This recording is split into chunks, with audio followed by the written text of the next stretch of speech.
준비 올셋 됐습니다. 지금부터 옛 그림과 지도 속 경기문화유산 학술 심포지엄을 시작하겠습니다. 안녕하십니까. 저는 오늘 사회를 맡은 한국건축역사학회 학술이사 현승욱입니다. 반갑습니다. 오늘 심포지엄은 옛 그림과 지도 속 경기문화유산이라는 주제로 경기문화재연구원과 한국건축역사학회가 공동으로 주최하는 행사입니다. 이 두 기관은 지난 3월 MOU를 맺고 학술 교류와 연구 협력을 약속한 바 있으며 그 첫 성과물로 오늘 대회를 치르게 되었습니다. 오늘 행사는 실시간으로 유튜브 온라인 생중계될 예정이고요. 이곳 현장에는 발표자, 토론자, 그리고 진행 관계자 등 최소 인원만이 모여서 방역 수칙을 준수하여 진행되고 있음을 알려드립니다. 그리고 자료집은 지금 유튜브의 링크로 다운로드를 받으실 수도 있고요. 한국건축역사학회 홈페이지에서도 자료집 다운로드가 가능합니다. 예, 그러면 오늘 본격적인 학술 심포지엄에 앞서서 인사말을 듣도록 하겠습니다. 우선 장덕호 경기문화재연구원 원장님의 개회사가 있겠습니다. 박수로 맞이해 주십시오.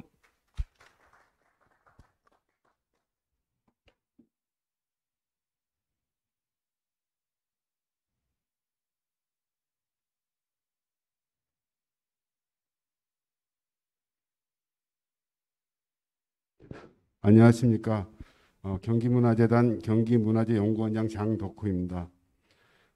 바쁘신 와중에도 이 경기문화재단 경기문화재연구원에 대한 관심과 애정을 가지고 2021년 경기문화유산 학술 심포지엄에 참석해 주셔서 감사합니다. 작년부터 코로나가 지금 거의 2년 가까이 되는데 지금 최고 수준에 이뤘는데 이 생명을 담보로 이렇게 모여주셔서 감사드립니다. 이번 심포지엄은 경기도의 다양한 역사 문화유산을 널리 알리고 그 가치를 다각적인 방법으로 보존하고 현대화하고자 하는 사업의 일환으로 기획되었습니다.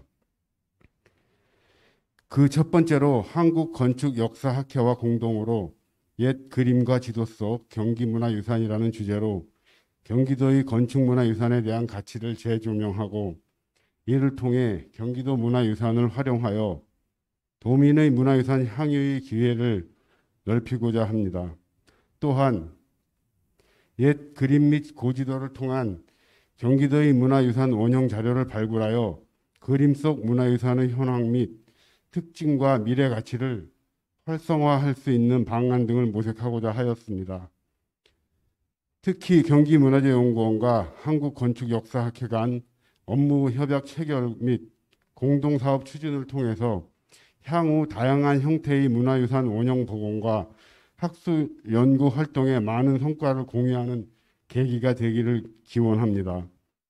일상의 많은 제약과 어려움 속에서도 이렇게 비대면 학술 심포지엄에 대한 관심과 참여를 해주신 발표자 선생님들 또 토론자 선생님들께 깊은 감사의 인사를 드립니다. 특별히 본 심포지엄에 많은 부분에서 도움을 주신 한국건축역사학회 김항직 회장님을 비롯한 학회 관계자분께 감사의 인사를 올리며 경기문화재연구원 문화유산팀의 노고에도 감사드립니다. 끝으로 경기도의 다양한 문화유산을 알리기 위한 이 자리에 여러 연구자 선생님들을 초청하여 개최했어야 되지만은 코로나19로 인해서 다소 제한적인 상황에서 진행되었다는 점을 널리 양해 부탁드리며 이 자리에 함께해 주신 모든 분들이 건강과 가정의 평화를 기원합니다. 감사합니다.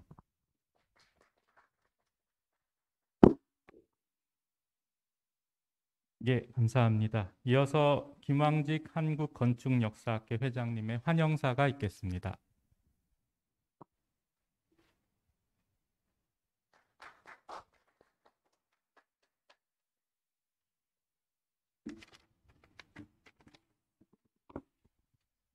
안녕하세요. 한국건축역사학회 회장 김항직입니다. 오늘 이렇게 좋은 시설에서 이렇게 좋은 세미나를 마련해 주셔서 감사합니다. 오늘 경기문화재단이 이렇게 마련한 장소는 굉장히 넓은 강당이네요. 역시 코로나 때문에 좌석이 많이 비어 있는데 하여튼 마음은 꽉 채워 가시기 바라겠습니다. 우리 한국건축역사학회하고 경기문화재단은 최근에 그 MOU를 체결함으로 인해서 앞으로도 그 많은 연구와 업무의 그 발전과 또한 여러 가지 그 교류를 통해서 서로 간의 도움이 많이 이루어질 것으로 생각됩니다. 지금 오늘 우리가 주제로 하고 있는 우리 옛 그림과 지도 속 이 그림 속의 경기문화 연구는 그 사라진 우리 건축물들을 복원해내고 고증하는데 굉장히 중요하고 또 귀중한 사료라고 생각이 됩니다. 그럼에도 불구하고 그동안은 이 도면, 지도 뭐 이런 거에 대한 건축적인 접근, 종합적인 분석 이런 것들은 이루어지지 않았습니다. 물론 개인적으로 연구들은 많이 하셨는데 이렇게 종합적인 토론이나 심포지움은 가진 적이 없어서 상당히 아쉬움을 가지고 있었습니다. 그러나 오늘 이 자리를 비롯해서 앞으로도 이런 자리가 많이 마련이 돼서 우리나라 건축을 복원해내는데 많은 도움이 되었으면 합니다. 아무튼 이런 훌륭한 심포지움을 가질 수 있도록 물심양면으로 후원해 주신 우리 경기문화재단 장덕호 원장님께 먼저 감사드립니다. 그리고 오늘 무엇보다도 발표를 준비하시고 또 오랫동안 그 옥고를 준비해 주신 그 한양대 우리 한동수 교수님, 그다음에 명지대 백수홍 교수님, 그다음에 건축문헌 고고 스튜디오 이현노 책임연구원님, 서울역사박물관 권효주 연구원님, 아티플랜 대표 양현우 대표님, 포스트미디어 대표 홍승모 선생님, 이렇게 여러분들이 원고를 주시고 덕분에 이렇게 훌륭한 세미나가 개최되어서 다시 한번 감사드리고요. 오늘 발표와 토론을 맡아주신 이 선생님들은 아마 이 분야에서는 최고의 석학들을 모신 것으로 저는 자부하고 있습니다. 그리고 만만치 않게 토론에 참여해 주시는 우리 시립대 이강근 교수님을 비롯해서 전통문화대 김영재 교수님, 청북대 안대환 교수님, 이은건축의 이혜원 부소장님, 국립문화재연구소 한옥 연구관님, 지빈대표 이상훈 선생님, 이렇게 여러분들이 오늘 함께 해 주시겠습니다. 비록 코로나로 이렇게 직접 얼굴을 뵙지 못하지만 본 심포지움에 온라인으로 참여하고 계신 청중분들께도 감사의 말씀을 전합니다.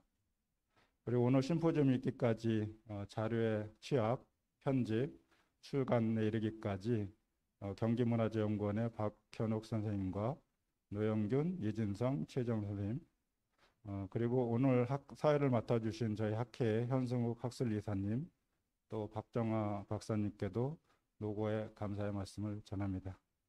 끝까지 오늘 심포지움에 함께 해주시길 바라고 함께 해주신 모든 분들의 건강과 행복을 기원하겠습니다. 감사합니다. 네, 감사합니다. 그럼 이제 본격적으로 6분의 선생님들을 모시고 발표를 듣도록 하겠습니다. 먼저 첫 번째 발표는 건축도로서 개화의 의미와 가치라는 주제로 한동수 한양대 교수님께서 발표해 주시겠습니다. 예, 박수로 맞이해 주십시오.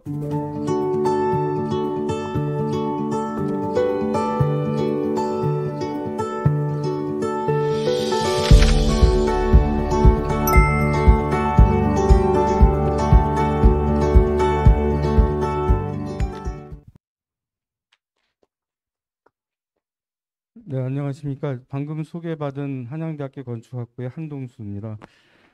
일전에 그 현승욱 교수님으로부터 이제 그 원고 의뢰를 받고 여러 가지로 고민을 해보았는데 아마 오늘 이 주제하고 직접적인 관련보다는 좀 간접적인 관련이 있지 않을까 생각을 하고요. 또 이 경기 가명도라고 하는 것이 아마 이번 세미나의 심포지움의 주제 같은데 그것이 하나의 이제 개화라고 하는 그런 측면에서 저희가 그 바라볼 수 있지 않겠나. 그래서 과거에 우리 건축계에서도 개화 계통의 그림에 대한 분석이 이미 작고하신 그 강원대학의 김도경 교수님의 논문을 비롯해서 몇 편이 발표된 바 있고 최근 들어서는 오히려 미술사 쪽에서 이 개화에 대한 관심들이 많아서 정은우 교수님이나 이런 분들이 밀도 있는 연구를 해놓으신 것들이 있습니다. 사실 그래서 저는 뭐 새로운 어떤 논점을 발견한 거라기보다는 기존의 여러 가지 논의들을 좀 정리해서 뭐 어떻게 보면 다 알고 있는 내용이긴 하지만 그런 거를 다시 한번 이렇게 좀 짚어보는, 또 그리고 실질적으로 개화를 어떻게 이제 그렸는지에 대한 어떤 방법론과 그 도구들 뭐 이런 것에 대해서 기존에 나와 있는 자료를 중심으로 좀 살펴보도록 하겠습니다. 그리고 마지막으로 이 건축 도로서의 어떤 개화 그 의미를 좀 살펴보는 이런 이야기를 좀 말씀드리고자 합니다. 주어진 시간이 아마 20분에서 30분 정도 된 것 같아서요. 지금 제가 보니까는 뭐 시간이 이렇게 많지는 않은 것 같습니다. 그래서 간략하게 저의 발표를 시작하도록 하겠습니다. 그 전체적인 목차는 다음과 같이 구성을 했습니다. 그래서 개화의 출현과 발전, 그다음에 개척의 종류와 사용법, 그리고 마지막으로 건축도로서의 개화, 뭐 이런 식으로 구성을 좀 했습니다. 먼저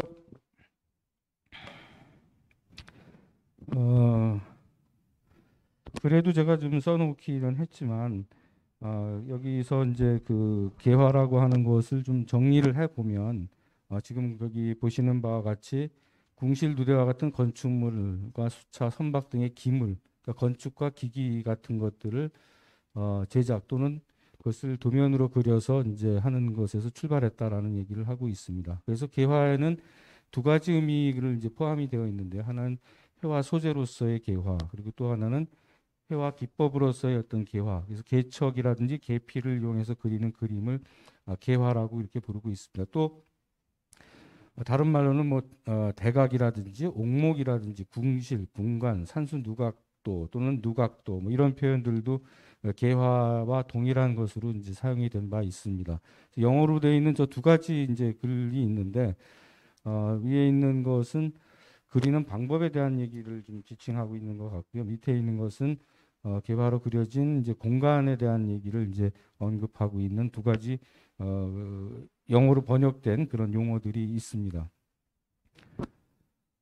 그래서 개화의 어떤 출현에 대해서 잠깐 살펴보면, 제가 논고에도 써 있는 바와 마찬가지로 개화라고 하는 것은 개척으로 선을 긋기 때문에 개화라고도 하고, 경계를 확정지어서 구획한다는 의미로 계획이라는 말도 쓰고 있습니다.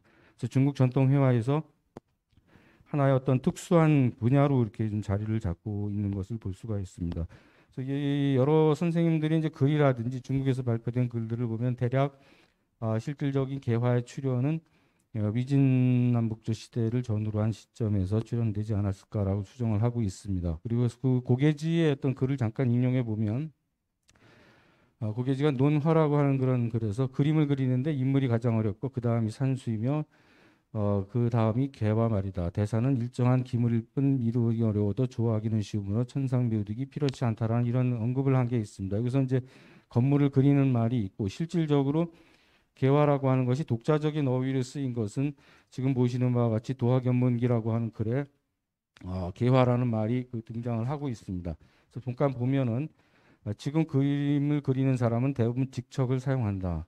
이것이 바로 개화인데 두공을 나누고 필적에 번잡하여 장류하고 한가로운 아취의 맛이 없다. 뭐 이런 어떤 표현이 있는 것이 이제 등장하고 있습니다. 이 말은 계자원 화전에도 동일하게 이제 등장을 하고 있습니다. 그래서 대개 보면은 실질적으로 개화라고 하는 것은 대략 이 시기에 이제 그 용어가 정착된 것이 아닌가 추정을 하고 있고, 물론 이 이전에 개화의 어떤 수법으로 그려진 그림들은 이미 존재를 하고 있습니다. 그래서 예를 들면은 여기 좀 사진이 좀 흐리게 나왔는데, 산서 훈주 구원강에 있는 북주시기 고분벽화를 보면 완전히 개화의 어떤 수법들이 잘 반영되어 있는 이런 그림들도 존재를 하고 있고요. 또 한편으로는 당대 아주 유명한 그림이죠. 이 개화를 얘기할 때 항상 빠지지 않고 나오는 그런 그림 중에 하나인데, 의덕태자 이중윤의 그 묘도 서벽에 있는 권루 의장도라고 하는 그림에서도 개화의 기법들을 볼 수가 있습니다.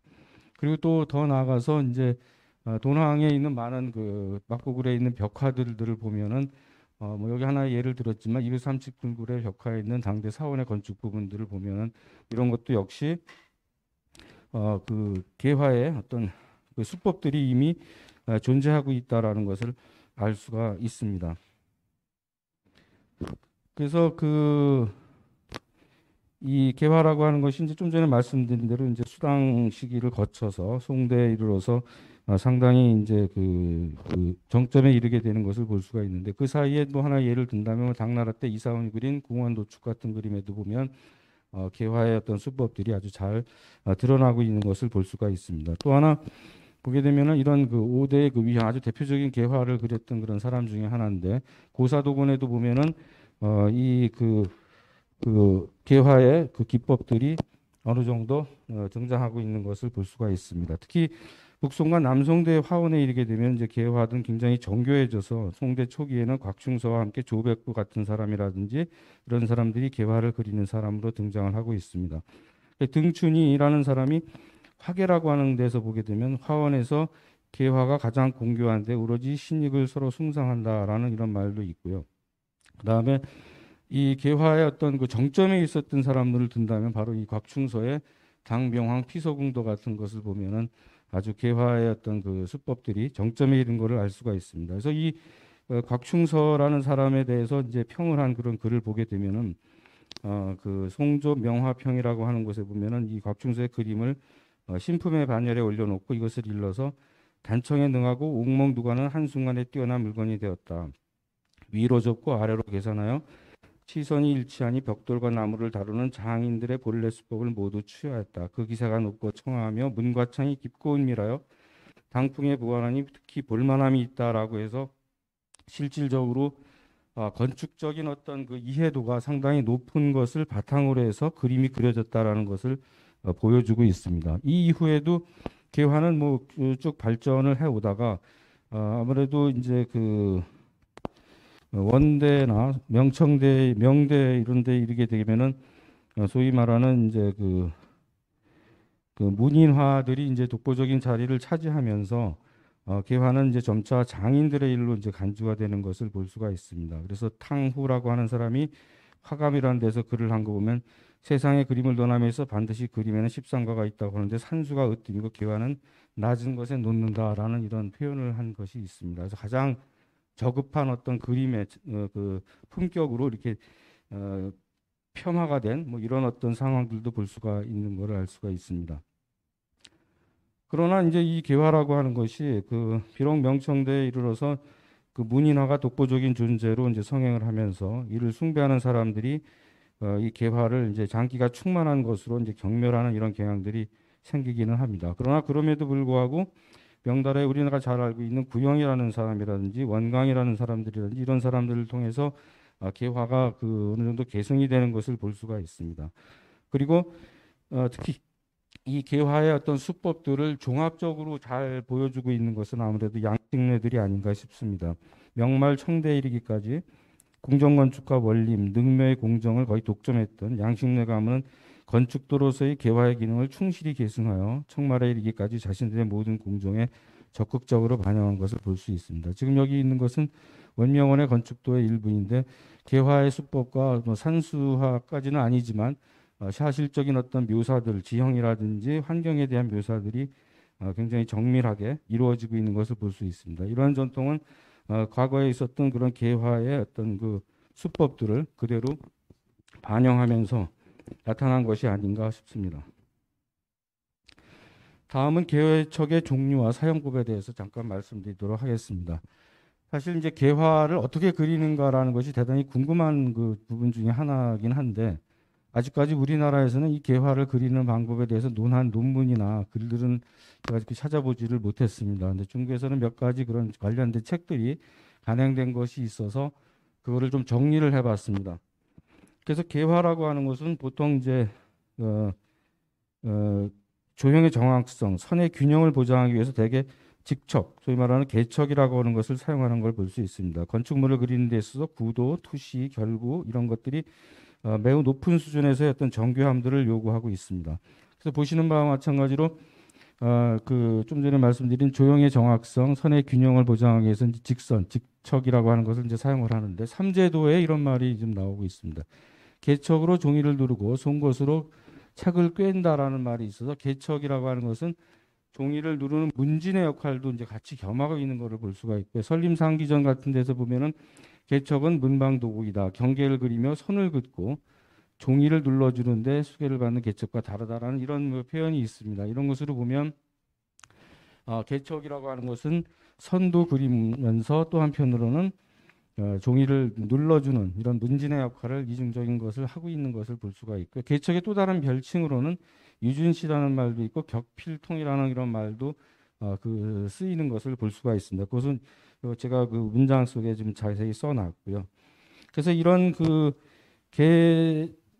그림을 그릴 때 보게 되면 이제 개척의 유형이 이렇게 세 가지 정도를 보통 이제 언급을 하고 있습니다. 그래서 중국에서 나온 고궁 출판사에서 발행된 고궁 화보라고 하는 그 시리즈 중에 산수건 개화라고 하는 편에 보면 이 그림과 자세한 설명이 있습니다. 그래서 이렇게 두툼한 뭐 자죠. 이 시척이라고 하는 그런 자인데 약간 그거보다는 좀 두툼하고 둥글게 돼서 죽편이나 무편 같은 거를 뒤에 받쳐서 이렇게 그리는 이런 그림이 이제 그 도구가 하나 있고요. 두 번째로는 조척이라는 말로 정확하게 또 쓰기도 하는데 그 홈을 파가지고 홈에다가 막대기를 하나 끼우고 앞에다 굿을 잡아서 선을 긋는, 그러니까 정교하게 선을 이렇게 이제 직선화시키는 이런 것들이 또 하나 있고요. 그다음에 아마 이 세 번째 게 제일 흥미로운 것 중에 하나인데, 우리가 개화를 보면은 수평적으로 이렇게 평행사변형의 어떤 그림들 선을 긋은 것들을 많이 볼 수가 있는데, 바로 이게 상하 두 개의 자가 이제 움직이면서 각도와 이제 뭐 변화를 주면서 만드는 평행선을 그릴 때 쓰는 이런 개척이 있습니다. 그래서 그 중국 자료들을 제가 보면서 이 개척이라고 하는 것 중에 이 개척이 항주 원림국의 명나라 때 진품이 소장돼 있다라는 글을 언급한 게 굉장히 많이 봤는데, 실질적으로 그 사진을 제가 구하지를 못했어요. 그래서 여러분들한테 보여드릴 수는 없는데 그 중국 친구한테도 항주 쪽에 있는 친구한테 부탁을 했는데도 그 진품 사진을 구하지는 못했습니다. 아무튼 그 명나라 때 만들어진 항주 원림국에 있는 개척의 모습이 이와 유사하다라는 그런 얘기가 있습니다. 그리고 또 실질적으로 뭐 크기까지 이렇게 이제 적어놓은 것들이 있는데 이렇게 이제 세 가지의 그 개척을 사용을 해서 그림을 그리게 됩니다. 그래서 개척의 역할은 이제 두 가지를 들 수가 있는데요. 하나는 화가가 건축물을 묘사할 때 선을 긋는 데 사용하여 편차가 생기는 것을 이제 방지하는 그런 역할을 합니다. 그리고 개척의 두 번째는 선을 긋는 사이에 종이를 눌러 둘 사이에 오차가 생기지 않도록 하는 이런 두 가지 기능을 가지고 있습니다. 그래서 이게 뭐 제가 인터넷에 좀 찾아봤던 뭐 개척의 한 유형이라고 볼 수 있는 이런 것들이 좀 있고요. 실제 개척을 가지고 그리는 그 모습이 이렇게 이제 이런 식으로 그림을 그리게 됩니다. 그리고 개척을 위해 선 긋는 거를 제가 좀 찾아놓은 거고요. 혹시 여기 유튜브를 좀 잠깐 돌려주실 수 있을까요? 그러면은 여기에 그 실제 개척을 그리는 거를 이렇게 그 동영상으로 해놓은 화면들이 있는데 가능한가 모르겠네요.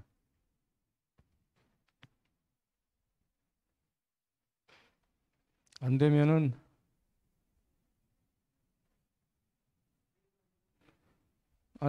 그냥 저기 나중에 보십시오. 여기 보면은 실제 그 화가가 개척을 가지고 선의 굵기를 조절해 가면서 하는 그런 그 동영상들이 많이 떠 있습니다. 뭐 그건 지금 어려운 것 같으니까 그거는 좀 건너뛰고 가도록 하겠습니다. 그 다음에 이제 개화를 그리는 그 단계에 대해서 잠깐 말씀을 드리면, 고궁화보 이제 좀 전에 말씀드렸던 산수건 개화편에 보게 되면 그 단계를 이렇게 이제 소개를 하고 있습니다.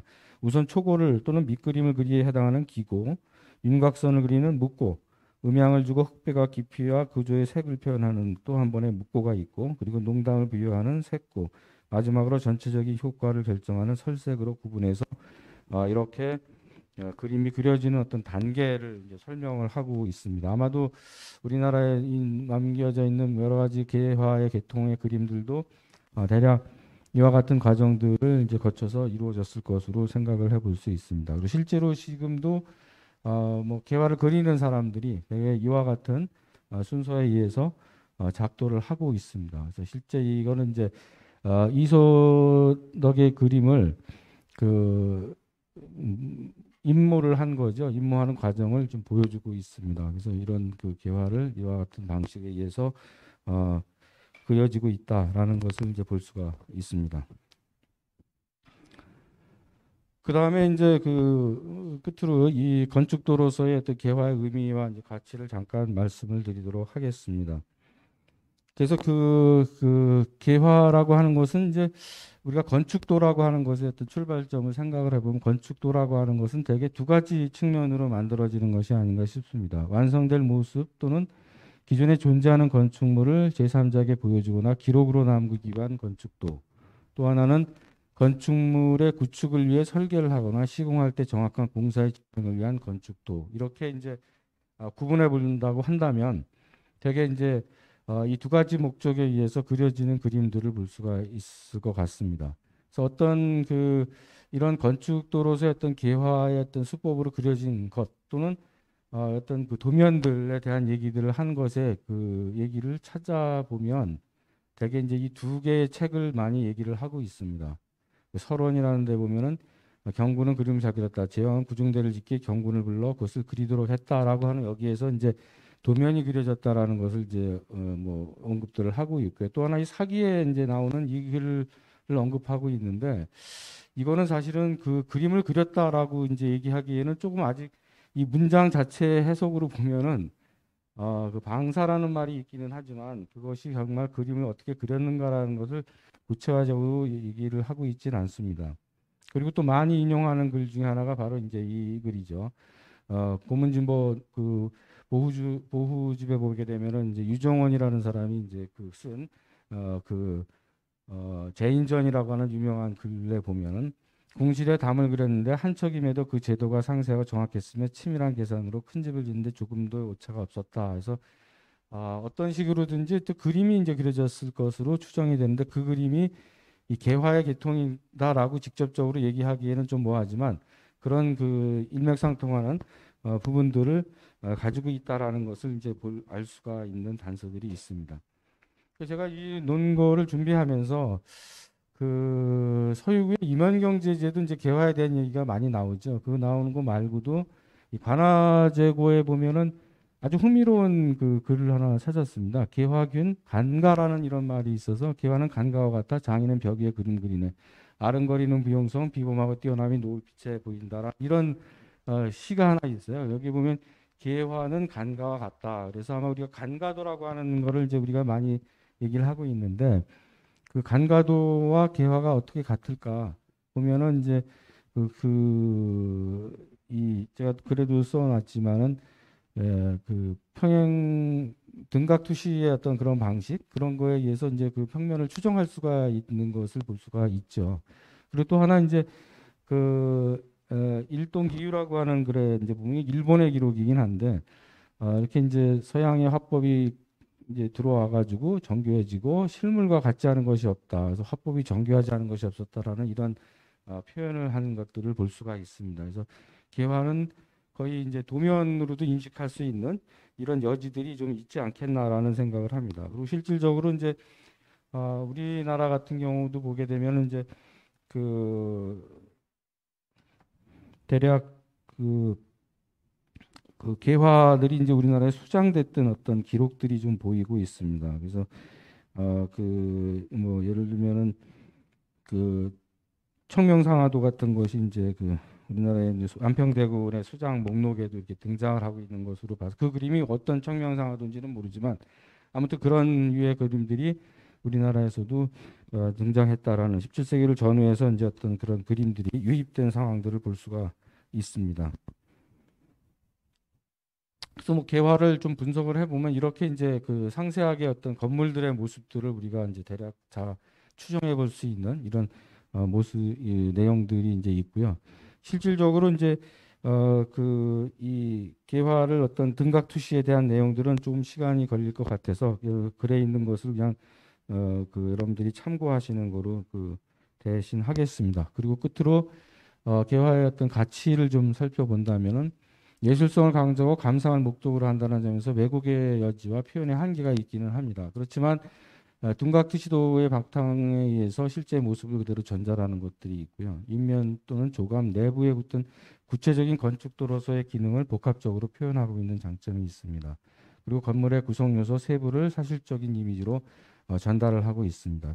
그리고 더 이제 나아가서 반복적인 임모 작업을 통해 가지고 건축 양식의 시대적인 변화를 보여주는 것도 우리는 개화를 통해서 알 수가 있는 것 중에 하나입니다. 그 대표적인 것이 청명상하도의 이제 각 판본들 여러 시대에 걸쳐서 그려진 그림들을 보면 그 시대상들의 건축물들이 등장하고 있는 걸 볼 수가 있습니다. 그리고 이제 그 외에도 이 개화를 보게 되면 건축물만 있는 것이 아니라 그 주변에 자연 경관들이 이제 같이 등장을 해서 산수 누각도라는 그런 표현을 이제 쓰고 있습니다. 그래서 그 산수 그것 때문에 건축물 자체를 넘어서 입지하는 조건으로서의 지형과 지세, 수계, 식재 등이 총체적으로 이제 확인되는 것을 볼 수가 있습니다. 그래서 나아가 건축과 환경의 어떤 조화를 연결하는 어떤 이상적인 거주 조건 이런 것에 대한 의식 구조를 이해하는데 건축도로서의 어떤 그 개화의 의미를 우리가 살펴볼 수 있지 않을까 생각을 합니다. 끝으로 이 두 개의 그림을 잠깐 이제 그 보여드리고 우리나라 거죠. 여러분 잘 아시는 이제 18세기 1734년에 그려진 이런 그 가빈춘 친정도라고 하는 그림과 또 하나는 뭐 비슷한 연대에 이제 1761년에 만들어진 경진년 연행도첩을 이렇게 같이 비교를 해보게 되면은 그 실제 건물하고의 어떤 차이점들을 이렇게 인상 깊게 읽어낼 수가 있어서 사실 개화가 전적으로 뭐 사실성만을 바탕으로 하고 있지 않다. 그래서 좀 전에 말씀드렸던 일정한 어떤 왜곡의 여지들이 있다는 것을 좀 감안하는 것도 우리가 개화를 이해할 때 필요한 부분이 아닌가 이렇게 생각을 합니다.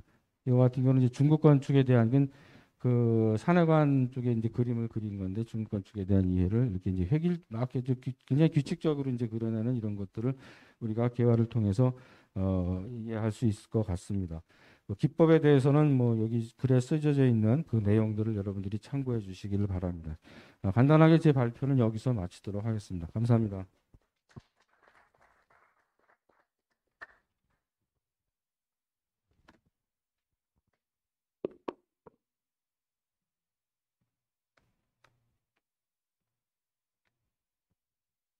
네, 발표 감사드립니다.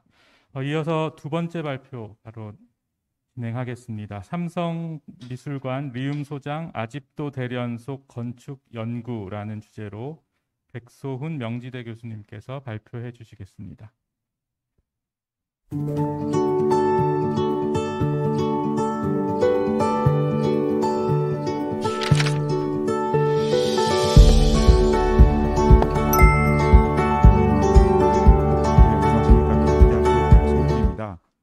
제가 발표할 이 주제 역시 경기 감영도와 직접 관련된 건 아니고 저희 이제 고려시대 회화 중에 개화 중에 하나로 지금 알려지고 있는 한 작품에 대해서 제가 최근에 2021년도에 논문을 써서 저희 건축 역사학회 논문집에 발표한 적이 있습니다. 그래서 그 논문의 내용을 여러분들께 이 시간을 통해서 간단하게 말씀을 좀 드리려고 합니다. 지금 보고 계신 그림은 삼성미술관 리움에서 소장을 하고 있는 일명 아집도 대련이라고 불리우는 그림입니다. 이 그림은 두 폭이 한 쌍입니다. 그래서 내용을 잘 보시면은 지금 그 한쪽에서 이쪽에서는 지금 문인들이 모여서 어떤 활동을 하고 있는데 부채에다가 글을 쓰고 있습니다. 시를 짓고 있는 거죠. 그다음에 이제 이쪽 그림을 보시면은 시동이 그림을 들고 있고요. 이 사람들이 앉아서 그 그림을 보고 있습니다. 그래서 이제 이 그림 원래는 이제 유명한 그림들은 어떤 특징이 있냐면은 요게 그림이 있고요. 그림에 감상자라든지 소유자들이 요 그림에 대해서 발문 같은 것들을 적거나 혹은 이것에다가 낙관 같은 거를 찍습니다. 그래서 제일 확실한 거는 그림을 그린 본인이 이 그림과 관련된 글을 간단하게 쓰고 거기다가 본인의 낙관을 찍거든요. 그러면은 이 그림이 누가 어떠한 주제를 갖고 그렸는지를 알 수가 있습니다. 그런데 이제 아쉽게도 이 그림에는 그 어떠한 기록과 낙관도 존재하고 있지가 않습니다. 따라서 이제 저희가 말씀드리는 뭐 아집도 대련이다. 그다음에 지금 이렇게 시를 짓고 있는 거를 작시도라고 부르고 그림을 보는 거를 관나도라고 부르는데 이 모든 거는 모두 현대 학자들이 임의로 붙인 이름임을 이제 감안하고 봐주시기 바랍니다. 이 그림이 약간 특이한 게 1995년에 마침 우리나라 호암미술관 등에서 제출한 대고려 국보전이라는 게 있었습니다. 거기서 이제 삼성미술관 측에서 삼성 쪽에서 요거를 우리나라 고려시대 회화라고 이렇게 소개를 했었습니다. 그래서 당시에 이게 전시되면서 많은 관심을 불러일으켰었고요. 그 이후에는 이 회화 자체가 이제 고려 회화로 이제 인식이 되면서 아직은 충분한 연구는 없는데 이게 뭐 고등학생 교과서라든지 교보제 등에 이게 고려시대 회화 등으로 이렇게 소개가 되고 있습니다. 근데 이제 그림을 자세히 보시면은 아시겠지만 요 그림이 우리나라 전통 건축의 양식과는 특히 이제 건축 부분을 보시면은 우리나라 전통 건축의 양식과는 좀 차이가 있습니다. 하얀 벽체라든지 그다음에 여기가 기와가 되게 촘촘하게 돼 있는데 뭐 이런 식의 형태는 통상적으로 우리 이웃인 중국의 강남 지방 건축들이 이런 특징을 갖고 있거든요. 그래서 이 건축들이 과연 어떠한 시대와 어떠한 지역에 기반한 건축들인지를 좀 알아보기 위해서 제가 한번 연구를 좀 해봤습니다. 연구가 쉽지 않았습니다. 대단히 어려웠습니다. 이게 중국 강남 지역 건축의 특징을 갖고 있다는 건 알았는데 막상 연구하려니까 어려웠었는데 요거를 쭉 보다가 혹시 PPT 다음 장 한번 좀 봐주시겠습니까? 예, 이 건물들의 기본적으로 요 부분들을 이제 보시면은 요 부분들을 보시면은 건물들의 특이한 부재가 좀 있었습니다. 아, 제가 할 수 있군요. 요 부재를 발견했습니다. 요 부재. 지금 여기에 요게 있죠. 요거. 이게 이제 제가 이제 알고 있었던 건축인데 요게 가겹이라고 부르는 겁니다. 가겹. 가겹이라고 부르는데 이 가겹은 보시면은 여기 빨간색 여기 끝이 보이시는데 요거를 중국 건축에서 차오판이라고 합니다. 중국 강남 지역에 비가 많이 오는데 석가래 끝에 비가 들이치는 거를 막기 위해서 석가래 끝을 이렇게 가립니다. 그 다음에 이제 요거 뒤에 있는 석가래는 저희가 알고 있는 원형 석가래가 아니라 직사각형 단면의 석가래였습니다. 그래서 요거를 쭉 잇고 끝부분에 요 끝부분에 장식으로 요런 장식을 하는데 요런 장식을 가겹이라고 합니다. 이 가겹은 중국 강남 지방 건축에 전반적으로 다 등장합니다. 그래서 어느 지방의 고유 양식이라고 얘기하는 어려운데 거의 하지만 유독 가겹을 반드시 쓰는 지역이 있는데 그게 바로 중국의 복건성입니다. 타 지역들은 가겹을 안 쓰는 경우가 도리어 더 많습니다. 하지만 복건성은 가겹을 상당히 고정된 양식으로 많이 쓰는 편입니다. 그래서 특히 그 다음에 저기 복건성의 가겹이 타 지역의 가겹보다 훨씬 더 커서 사람들이 대가겹이라고 부르는 경우가 있습니다. 그래서 요거를 보고 이 그림이 중국 복건성과 관련이 있을 수 있겠다라고 일단은 생각을 해서 관련된 연구라든지 이런 것들을 쭉 찾아봤는데 마침 2008년에 북경대학교 교수와 학생들이 쓴 중국 고전 건축의 첨화의 앙곡이 언제서부터 출현했는가라고 하는 논문이 있었는데 그 논문에서 이런 내용들을 간단하게 짚고 내려가는 부분을 발견을 했습니다. 그래서 이제 그 사람들의 논문은 중국의 첨화 앙곡에 대한 거기 때문에 사실 이게 중요한 건 아니었습니다. 근데 이 사람들이 여러 초기 지역에 있는 초기 목조 건축들을 보다가 발견을 한 게 여기서 그러니까 바로 요런 건축들인데 여기서 보시면 이렇게 짙게 올라가는데 여기 보시면은 요거가 마치 이제 우리가 이런 것들을 보고 기존에 있는 연구자들이 하항으로 오인을 했는데 요게 하항이 아니라 추녀라는 것을 이 사람들이 발견을 했습니다. 그래서 그 내용을 언급하고 넘어가는 내용이 마침 제가 본 적이 있어서 그 내용을 기반으로 해서 이렇게 복건 지방 건축일 수도 있겠다라고 생각을 해서 제 주변에 이제 수소문을 해서 복건 지역 건축들의 사진들을 쭉 찾아봤다가 요 사진을 발견했습니다. 요 사진.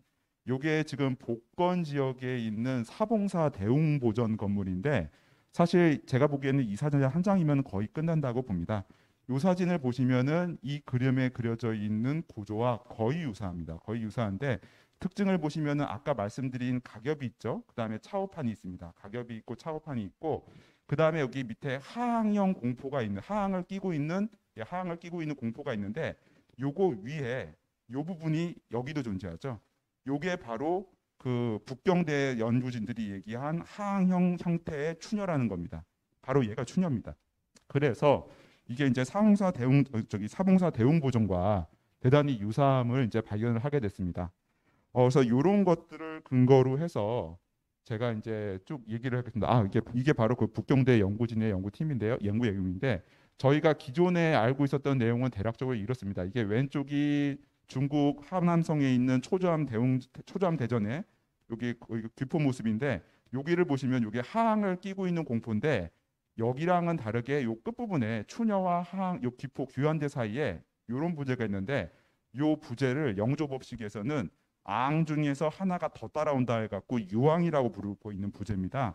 그래서 이제 한국 연구진들이 연구자분들께서 예전에 이제 요거 그림을 보시고 요게 하항의 일종인 유항이 아닐까라고 생각을 하셨는데 이제 유항이 아니라 사실은 이런 것 같습니다. 보시면은 요게 지금 사봉사 대웅 보존이고요.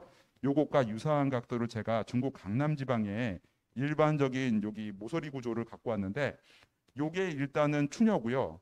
얘가 사례입니다. 그다음에 추녀에서 사례를 마치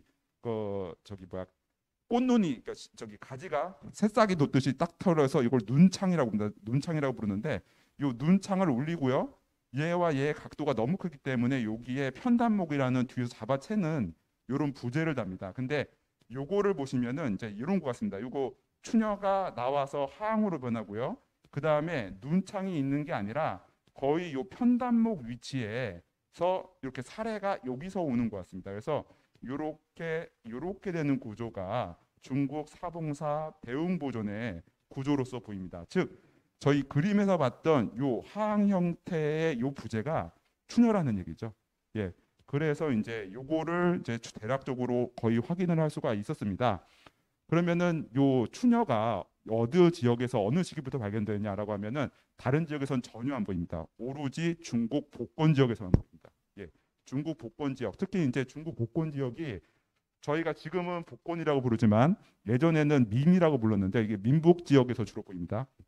그래서 아까 그 그림에 있던 몇 가지 특징이 있는데 첫 번째는 하항 형태가 특이합니다. 하항 형태가 중국 북방 지역에서 고든 면이 아니라 하항 끝이 대단히 장식적으로 되어 있는데 그러면은 이렇게 장식적으로 된 하항의 뿌리 형태. 두 번째는 제가 아까 말씀드렸던 이 추녀 부분의 특이한 하항부 추녀부의 형태. 그 다음에 이제 세 번째로는 제가 아까 말씀드렸던 이 가겹과 차오판 요 세 가지 요소를 도대체 이 복권 지역에 있는 건축 중에서 언제서부터 보이는지를 한번 추적을 해봤습니다. 그래서 보니까 일단은 하항형 형태가 제일 먼저 보입니다. 하항형 형태는 이게 화림사 대전인데 화림사 대전 같은 경우는 대략적으로 964년 정도의 건물입니다. 그래서 북송 초기가 되겠는데 이 시기에 이 건물들을 이렇게 요 건물을 보시면은 중국 다른 지역에서는 전혀 볼 수 없는 대단히 화려한 끝 모양을 갖고 있는 하항이 등장을 하게 됩니다. 그래서 하항만 보자면은 여기 그림 우리 아직도 대련에 있는 하항 형태는 이미 북송 초기 때 중국 복권 지역에서는 보이기 시작하는데 이제 아쉽게도 이 건물이 중간에 중수를 몇 번을 거치면서 여기 추녀라든지 가겹이 원래 있었는지 정확하게 얘기하기가 어렵습니다. 지금 이게 1950년대 사진인데 이 사진에는 가겹이 보입니다. 하지만 이 건물이 요거 북송 초기 이후에 수차례 중건 기록이 있거든요. 그래서 요 가겹이 원래 있었는 건지는 얘기하기가 어렵습니다. 지금 현재는 밑에 달려 있었던 부계를 털어내고 원래로 복원이 되어 있는 상태여서 지금 현재는 알 수가 없고요. 다음에 보는 거는 복건성에 있는 원묘관 삼청전인데 이것도 마찬가지로 요 위쪽에 그다음에 양끝 칸은 사실 후대에 껐고요.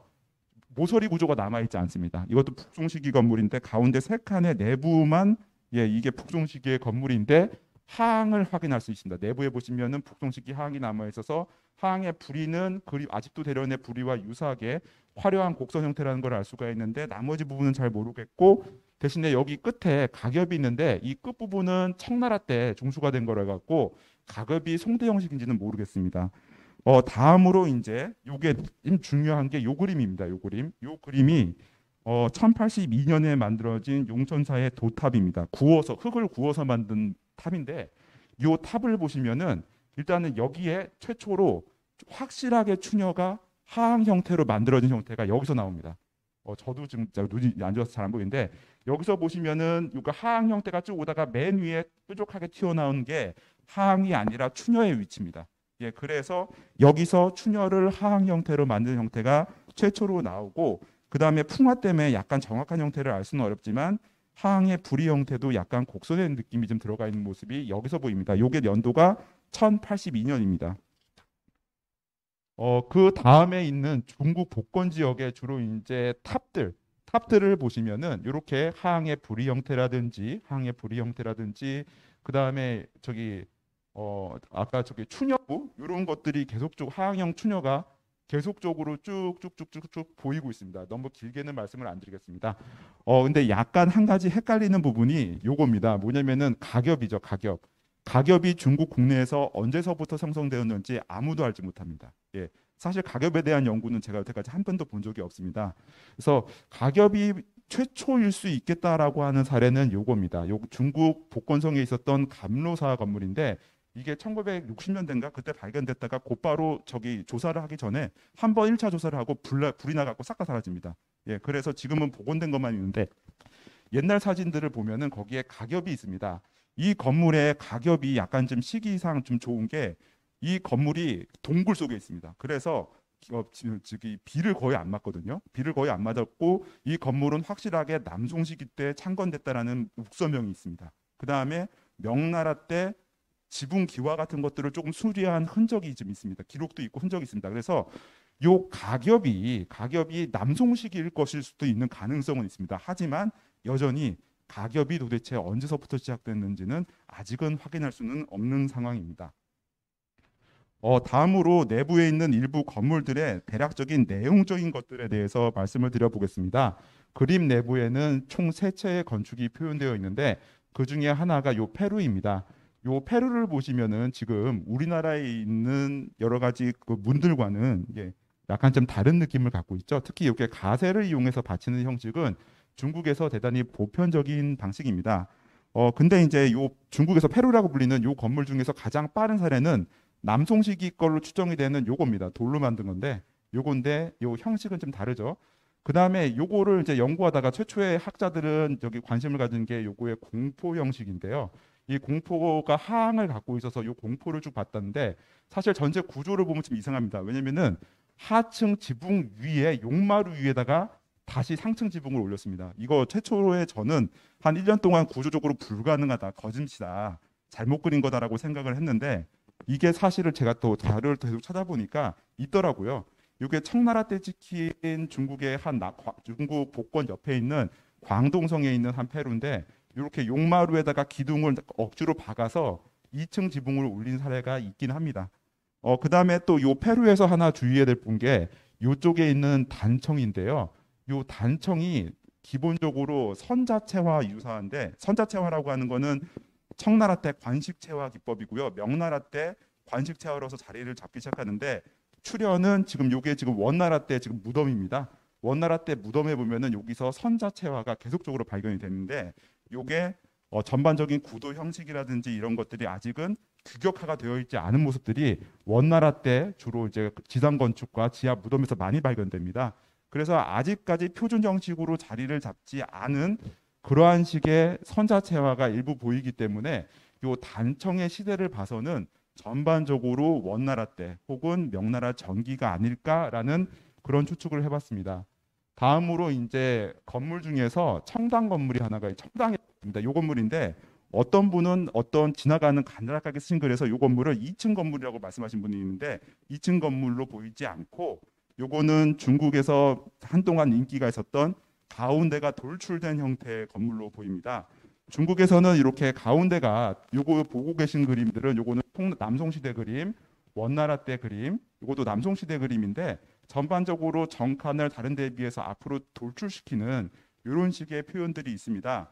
요 표현들은 원래 중국 당나라 때 건축 법령을 보시면은 이런 것들을 축심사라고 합니다. 축심사는 앞에 있는 당과 뒤에 있는 침이 있으면은 그 중간 부분을 회랑으로 연결하는 공짜형 평면들이 주로 등장을 하는데 그런 것들에서 연장이 돼서 앞으로 돌출되는 것들을 말하는 겁니다. 그래서 축심사는 원래 당나라 때까지는 황제를 아련할 수 있는 상참관 이상만이 주택의 사용이 가능했었는데 송나라 때 법령 규정을 보면 그게 사라집니다. 그러면서 그림들을 보면은 그 건축 평면이 유행을 하면서 원나라, 명나라, 청나라 때까지 유행을 하다가 청나라 때 와서는 이게 불이 났을 때 건물 전체가 다 전소되는 문제가 있기 때문에 점차 사라지게 됩니다. 예, 그래서 이제 그런 특징을 갖고 있는 가운 축심사의 형태를 좀 보이고 있고요. 공포 같은 경우에는 청나라 때 유행했던 공포인데 요것과 유사한 이거를 권운형이라고 부르는데 권운형 공포와 유사한 형태들을 보이고 있습니다. 다음으로는 두 번째 청당 제가 B라고 했는데 이 건물 역시 좀 재미있습니다. 요거는 여기 쪽에 추녀부가 표현된 로 봐서는 분명히 이게 팔짝 집은 건축인 것 같은데 요 기단 부분이 대단히 화려합니다. 이런 것들을 수미자라고 하는데 수미자 기단은 중국 건축 법령상 황제 외에는 아무도 할 수가 없습니다. 예, 그런데 일반 주택, 이게 주택이 봐봤자 왕급 이하일 텐데 여기에 돼 있는 걸로 봐서는 아마 실물의 것은 아닐 확률이 굉장히 큽니다. 아니면은 일반인이 그린 거 봐서는 통상적으로 이제 사찰이라든지 도관에 있는 것들을 보고 그렸을 것으로 보입니다. 난간이 두 가지 형식이 지금 여기 혼재되어 있습니다. 그래서 두 가지 서로 다른 난간이 만나는 이 부분이 이게 약간 엉성하게 그려져 있는 부분도 있고요. 그 다음에 이제 공포를 보시면은 이게 현존하지 않는 공포입니다. 그래서 공포의 형식은 좀 잘못되어 있습니다. 그 다음에 보시면은 이 창 같은 것들이 하나도 없어서 이거 창을 안 그린 건가라고 하실 텐데 중국 남부 지방에서는 겨울에는 창을 달았다가 여름에는 창을 다 떼버리는 적창이라는 게 존재합니다. 그래서 적창 구조로 보이고요. 요 바닥들을 보시면 약간의 사선과 황색으로 되어 있고 사선이 되어 있는데 이런 식의 바닥 구조는 이게 전도를 까는 게 아니라 일종의 회를 바른 일종의 방수제와 회를 바른 배설을 바닥에다가 깐 다음에 줄을 튀겨서 요거 줄눈을 만드는 겁니다. 그래서 그런 구조도 역시 중국의 남부 지역, 특히 복권 지역에서 많이 쓰는 전통 기법입니다. 그래서 그런 부분에서도 중국 복권 지역과 어느 정도의 유사성을 갖고 있습니다. 그래서 이제 그 외에 이제 제가 건축 요소 외에 이제 건축으로만 보면은 이거의 그러니까 지역이 중국 복권 지역의 확률이 대단히 높고 시대로 봤을 때는 중국 북송 말에서 명나라 대략 전기, 명나라 전기라고 하면 아까 제가 첫 번에 보여줬던 사봉사 대웅보전이 명나라 전기 건물이거든요. 그래서 거기까지 너무 시대 범위가 커갖고 이 시대 범위를 건축으로 줄이는 건 좀 힘듭니다. 유일하게 단청을 보면은 원나라 북송 말은 사라지고 원나라 때서부터 명나라 전기까지로 볼 수가 있는데 아직도 너무 넓죠. 그래서 다른 것들을 좀 알아보기 위해서 다른 부분들을 좀 봤습니다. 건축 외적인 요소를 봐서 지금부터 제가 말씀드리는 부분은 제 전공 분야가 아니라서 틀릴 수가 있음을 좀 감안해 주시기 바랍니다. 일단은 거기 그림 안에 있는 식물들을 다 봤는데 식물들이 매화, 모란, 복미죽, 소철, 파초, 오둥 등이 있는데 요 파초라든지 소철 같은 경우는 이게 아열대 식물입니다. 그래서 이게 중국 복권 지역이라고 하면은 이 식물과 이게 어느 정도 일치하는 특징을 보이고 있고요. 그 다음에 이제 요거 제재라고 해갖고 요거를 좀 봐주십시오. 이 두 개를. 예. 지금 여기 요거는 아이가 이거 시동이 들고 있는 그림의 내용인데 뭔가 좀 낭상한 나무가 있고 뭔가 점점점점이 있습니다. 그래서 요 그림에 대해서 제가 아니라 그 미술사를 공부하시는 한 선생님께서 요게 원나라 때 유명했던 나치천의 고목 하나도라고 하는 그림에서 온 것이 아니냐라는 주장을 하셨습니다.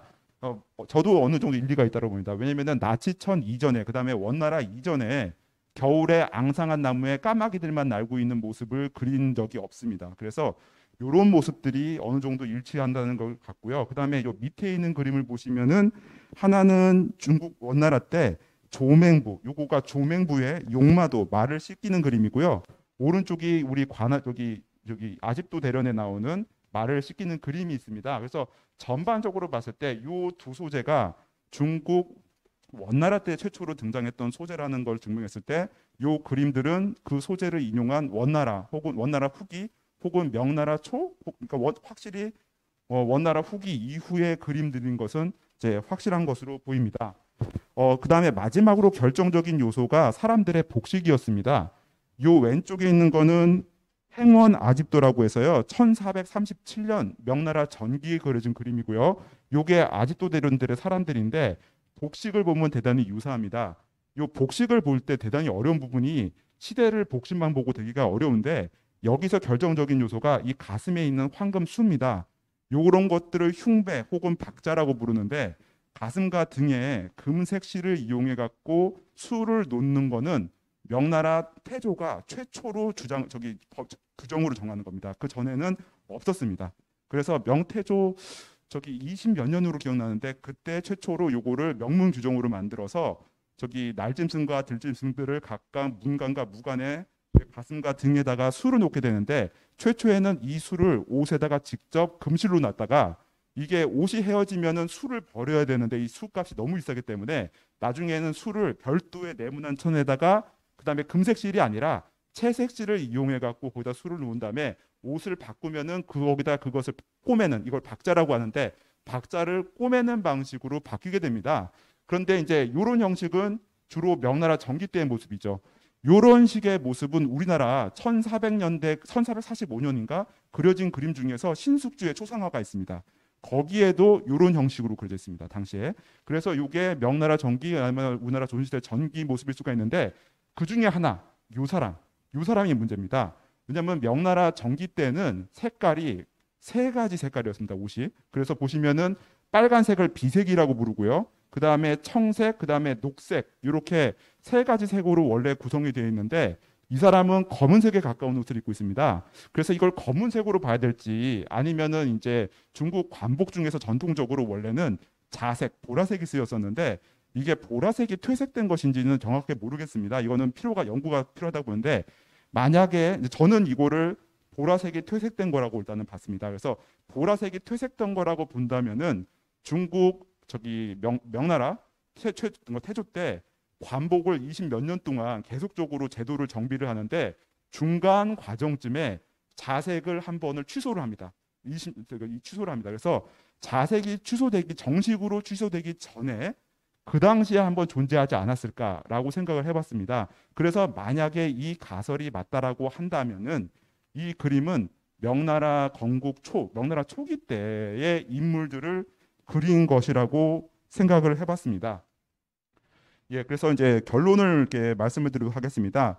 건축만으로 봐서는 이게 복건성의 북송 말서부터 그 다음에 대략적으로 명나라 전기 때 그려진 걸 간 것 같고, 그 다음에 이제 단청으로 봐서는 이게 이제 원나라 때서부터 명전기로 보이고요.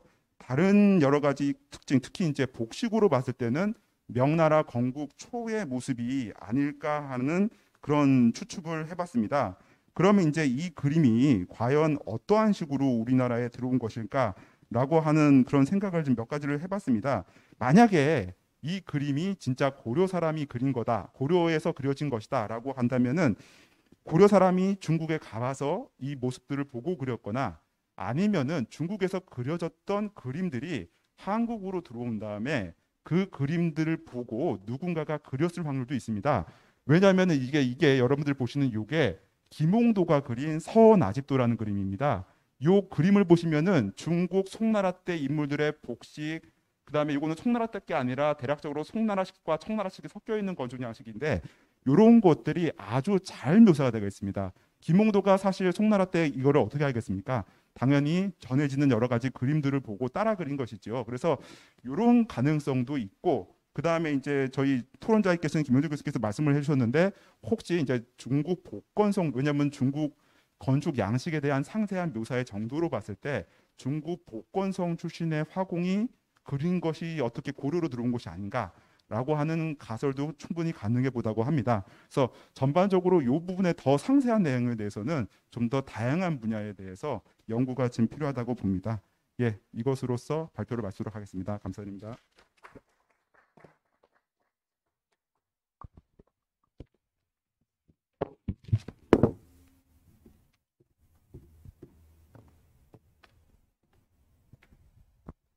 네, 발표 감사합니다.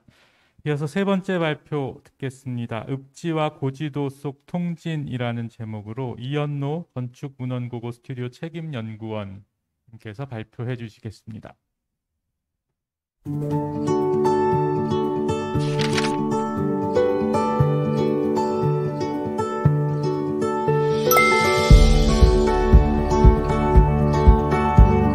안녕하세요. 건축문헌 고고 스튜디오의 이연노라고 합니다. 보니까 여기 발표하는 PPT랑 유튜브에 나가는 거랑 좀 다르더라고요, PPT가. 네. 지금 보고 계시는 건물에 대한 게 오늘 발표하는 내용의 처음이자 끝이고 더 이상 다른 게 없다라는 걸 말씀드립니다. 이 건물이 어떤 거였나 보고 처음에 의뢰가 왔을 때는 정말 무슨 지도도 모르고 그림에 대한 것도 별로 아는 바가 없는데 어떤 걸 발표해야 될까 내내 고민하고 있는데 옆에 계신 분께서 한번 발표해봐라. 옛날에 한 것도 좋다. 그래서 벌써 12년 전에 했던 이것도 뭐 무슨 연구라기보다는 일종의 용역 결과를 지금 말씀드리는 겁니다. 12년 전에 보시는 이런 완전히 쓰러져가는 폐가인데 대체 이 건물이 뭔지 알아봐 달라. 건물은 심상치 않은데 도저히 내용을 알 수가 없다. 그래야 뭐 이건 이제 김포시에 위치한 건물인데 이걸 매입을 하든지 문화재로 지정을 하든지 아니면 헐어서 없앨 건지 그거에 대한 결정을 위해서 마지막으로 이 건물의 용도를 찾아달라는 거였습니다. 보시면 알겠지만 저도 처음 현장에 가서 보고 이게 대체 뭔지 찾을 자신감은 전혀 없었습니다. 그냥 뭐 열심히만 좀 해보자 하다 보면 뭔가 나오겠지 했는데 정말 아무것도 나오질 않았었습니다. 처음에. 외관이고요. 저기 지금 큰 운동장이 보이실 텐데 그 운동장 아래 삐딱하게 서 있는 건물 그 건물입니다. 지금 현재도 남아 있고요. 이 자료는 구글어스를 썼는데 여기가 이제 북쪽하고 인접한 지역이라 국내 사이트에서는 서비스가 안 되고 있습니다.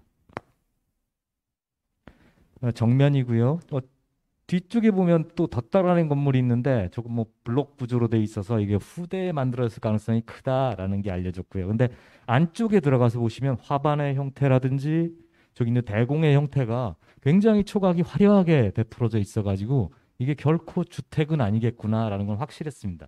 주택이 아니고 다른 건물이라면 이제 관아의 건물일 가능성이 있는데 동원이라고 하기엔 좀 이상하고요. 아무튼 이 내용을 잘 모르는 건물이었습니다. 내부 안에 보아지와 대공, 화반의 상세도입니다. 위치하고 있는 자리는 월곶이라는 데 있습니다. 월곶면 군화리. 지금 여기 서울에서 강화도로 넘어가기 강화대교 직전에 있는 도시입니다. 이 지역이 현재는 월곶이라고 알려져 있고요. 군화리 이렇게 불리는데 여기가 옛날에 통진의 중심이었더라고요. 지금 통진이라고 부르는 지역은 신도시로 완전히 바깥으로 이전해 있는 데였고 원래 저곳이 옛날 통진의 중심, 도읍의 중심이었던 곳이었고요. 조선 말쯤에 저기 이제 김포하고 합쳐지면서 통진이란 게 역사에서 사라졌기 때문에 저도 이걸 의뢰받을 때 처음으로 통진이란 지명을 들어봤고요. 그러면서 딱 찾아보니까 다른 지역도 많이 합쳐지면서 그냥 도시 이름만 남아있고 안 알려져 있는 데가 저희 양성이라든지 죽산, 진위, 양근, 영평 이게 다 경기도에 있는 지역들인데 이 지역들이 다 읍지나 지도나 이런 게 다 남아있지만 현재로서는 이게 지명이 합쳐지면서 아시는 분들은 알지만 크게 이게 귀에 익숙한 그런 지명들은 아닐 거라고 봅니다. 저 아래쯤에 있는 국립중앙도서관 지도 이게 오늘 그 발표하는데 핵심 내용일 거니까 이따 좀 말씀드리도록 하고요. 이 지도 하나 때문에 오늘 이 심포지엄에 참석하게 됐다라고 보시면 되겠습니다. 원래 스튜디오 내에서 이번 금년 초에 다른 용역을 하나 진행한 게 있었습니다. 근데 다른 연구원 4명이서 같이 공동으로 작업하는 거라 저희 여기는 이제 참석하라 부탁했던 게 이제 스튜디오 대표인데 저한테 그걸 발표하라고요? 그랬더니 망설이시더라고요. 역시나 그건 조금 다음에 내 연구자가 같이 발표를 해야만 뭐 효과가 있는 거라서 그게 아니고 그거 말고 다른 걸 해봐라. 그래서 별 수 없이 12년 전 걸 가져온 겁니다. 통진이라는 지역을 잘 모르실 텐데 저희 강화도 건너가기 직전에 있는 도시가 통진입니다. 군사적으로 매우 중요했었고요. 통진에서 관할하던 게 바로 위쪽에 문수산성 지금도 사적으로 남아있는 문수산성이 있고 아래에 덕포진이라는 데도 통진에서 관할하던 곳이었습니다. 그러니까 강화도를 제외한 이쪽 육지 쪽에 있는 군사 관련 시설은 전부 통진에서 관할했기 때문에 병인양요, 신미양요 때 매우 중요한 역할을 했던 도시입니다.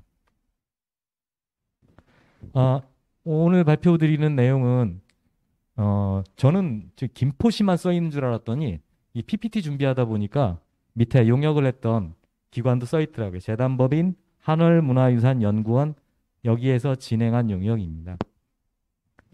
그리고 2009년에 됐고요. 이 책을 제가 한번 어디 있나 하고 찾아봤더니 오직 한 곳 그 국회 도서관에 하나 남아 있고 구할 수가 없는 책이 됐더라고요.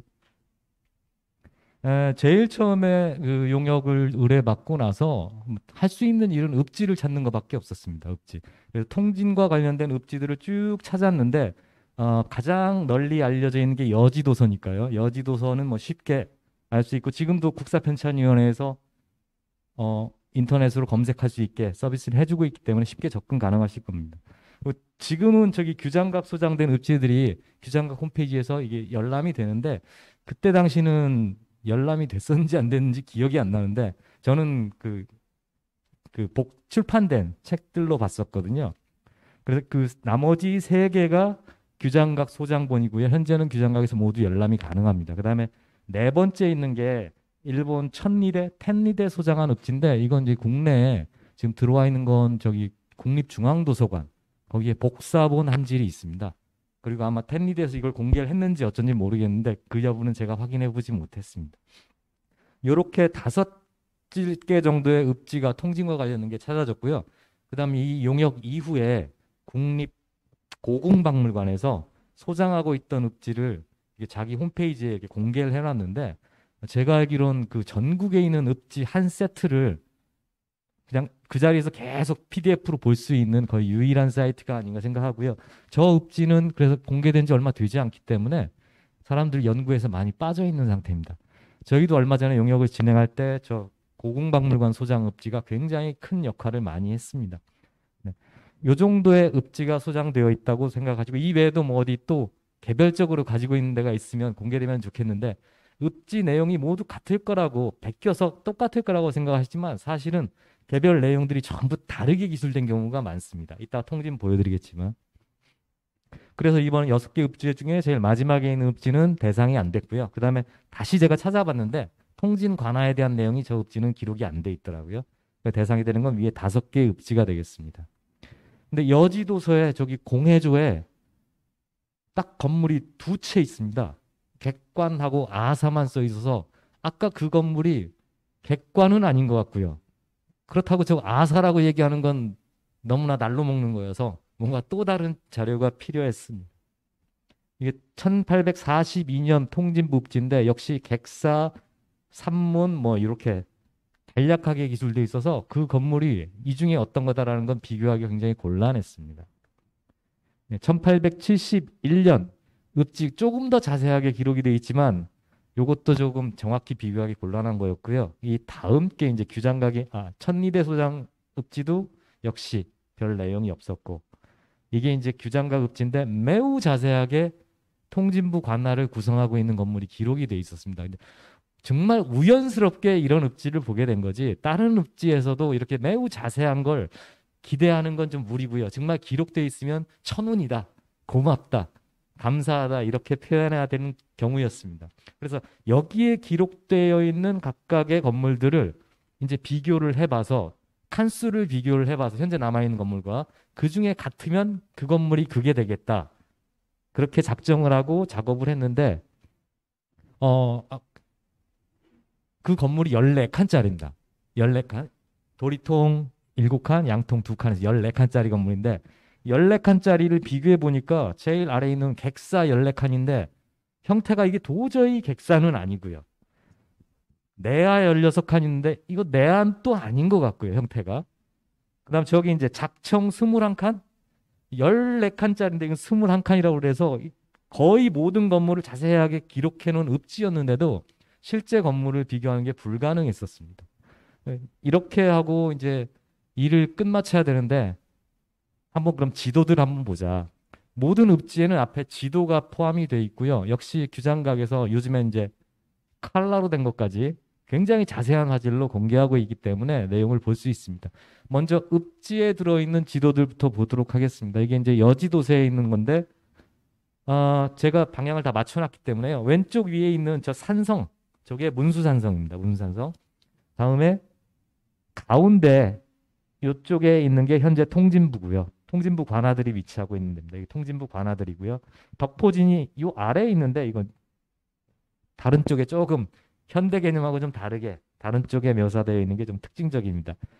그 건물의 용도를 알기 위해선 이 가운데 있는 건물들을 비교해야 되는데 이 그림 크게 그려진 거 보시면 관하, 객사, 향교 이 세 개 건물만 표현돼 있어서 역시나 이 지도들 가지고는 현재 건물이 어떤 거였는지 용도를 알 수가 없었습니다. 그 외에 다른 읍지의 지도들도 마찬가지고요. 요 안에 중앙부에 관아들이 굉장히 간략하게 기록이 되어 있습니다. 텐리대 역시 마찬가지고요. 그래서 읍지에 기록되어 있는 지도들로는 그렇게 자세한 내용을 알 수가 없었고요. 이것도 이번에 PPT 준비하면서 새로 알게 됐습니다. 결론부터 말씀드리자면 그 건물 이름은 이청입니다. 이청. 근데 이때 당시에 몰랐는데 흑백으로 확대해서 보질 않아가지고 이번에 규장각에 서비스하는 그걸 확대해서 봤더니 여기 이청이라는 게 보이더라고요. 동원, 내야, 객사, 향교 이렇게가 표현이 되어 있습니다. 그래도 이게 그때 만약에 이걸 제가 알았다면 아마 이청의 가능성 이런 정도밖에 말 못했을 텐데 이게 읍지에 기록된 지도들 외에 그 다음에 이제 규장각에 소장하고 있는 다른 지도들도 한번 보도록 하겠습니다. 제일 오래된 지도라고 알려져 있는 게 해동 지도인데 영조년간에 만들어진 거고요. 거의 전국이 다 그려져 있기 때문에 모든 그 도시와 관련된 연구를 한다 그러면 필수 자료가 되겠습니다. 해동 지도. 근데 이 외에 규장각에는 지승, 광여도, 여지도 이게 세 세트의 전국 지도가 같이 포함되어 있는데 이 지승, 광여도, 여지도는 거의 내용이 똑같습니다. 그림의 이런 표현 방식 이런 거 정도만 틀리고 실제 이 건축 쪽에서 관심이 있을 만한 도시에 관심이 있을 만한 내용은 워낙 유사하기 때문에 여기에 지금 하나만 실어놨습니다. 역시 이 그림도 세 개 다 모두 영조 때 만들어진 걸로 추정이 되고 있습니다. 대부분 너무나 도시가 간략하게 그려져 가지고 이 지도들이 큰 자료를 주지는 못하고 있고요. 형태가 이렇다 정도고 가장 많이 인용되면서 크게 널리 건축이나 도시에서 사용하는 지도가 오른쪽에 있는 1872년 지방도입니다. 전체가 다 그런 건 아니지만 1872년 지방도 규장각에서 서비스하고 있는 걸 보다 보면 이따 끝쯤에 몇 개를 보여드리겠지만 정말 입이 쩍 벌어질 정도로 매우 자세하고 정확하게 기록해 놓은 것들이 많아서 혹시라도 나중에 연구하시거나 그러면 이 1872년 지방도를 한번 꼭 봐주셨으면 하고요. 여기 문수산성의 모습이 굉장히 디테일하게 표현이 되어 있습니다.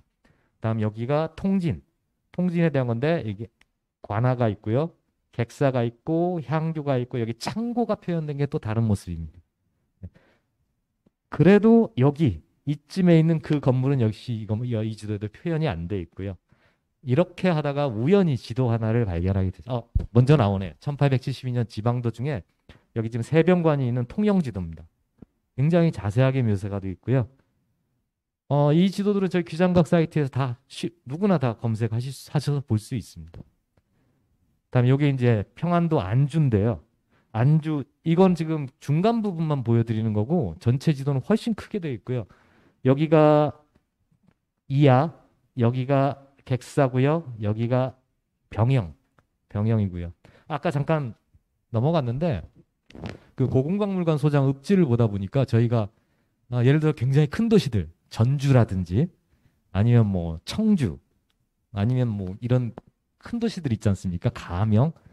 저는 그냥 전주 읍지 하나로 끝나는 줄 알았는데 그런 도시들은 항상 읍지가 두 개더라고요. 하나가 가명지가 따라 붙고요.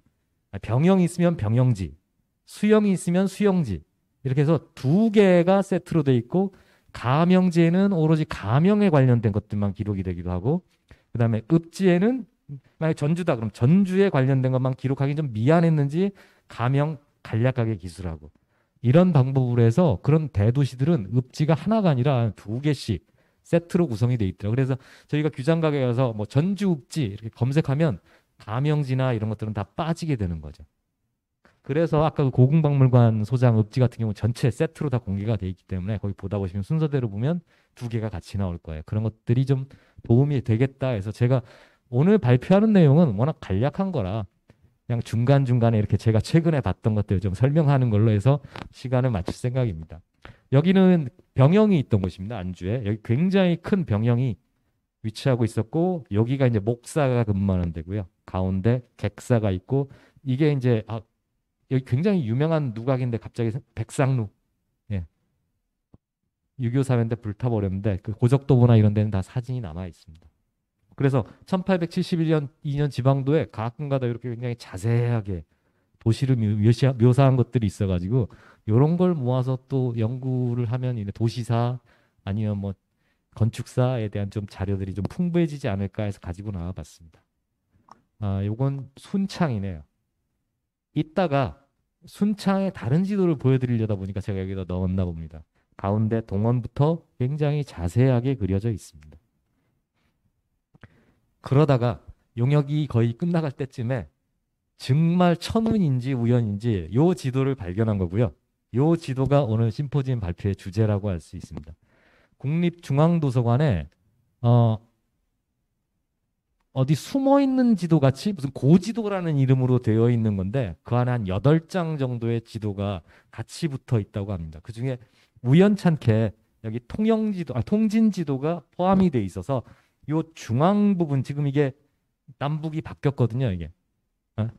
이쪽이 서쪽이 되어 있고요. 위쪽이 서쪽이고 지금 아래가 동쪽으로 되어 있는 겁니다. 돌리면 그 현재 그 지도와 같게 되는데 가운데 부분이 관청이고요.